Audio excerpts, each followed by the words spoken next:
আসসালামু আলাইকুম, কেমন আছেন সবাই? আমি আছি আলহামদুলিল্লাহ। আশা করছি সকলেই ভালো আছেন।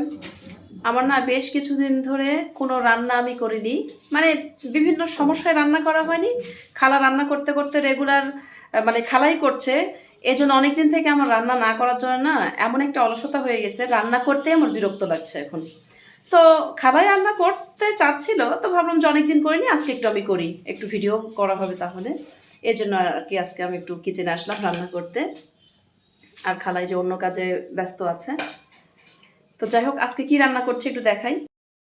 আজকে রান্না করব বলে খালা রেডি করে নিয়েছে এই যে মাছের মাথা দিয়ে, রুই মাছের মাথা দিয়ে পুঁই শাক। পুঁই শাক আমার খুবই পছন্দের, আমি না শুধু, সবাই পছন্দ করে। আর এইটা হচ্ছে কাঁচা পেঁপে। পেঁপে কিন্তু খুবই ভালো একটা সবজি, এবং পাকা পেঁপে খেতেও অনেক বেশি ভালো লাগে। প্রচুর পরিমাণে ভিটামিন এ থাকে। এই কাঁচা পেঁপে হচ্ছে এই যে মুরগির মাংস, এগুলো সব পরিষ্কার করে রাখা হয়েছে, এখন পানি থেকে শুধু ছাকনা দিয়ে তুলে নিতে হবে, এই আর কি। তো এই ছিল আজকে আমার রান্নার মেনু। তো রান্না কমপ্লিট হোক, আপনাদের সঙ্গে আবার কথা বলবো। সবাই ভালো থাকবেন, সুস্থ থাকবেন। আল্লাহ হাফেজ।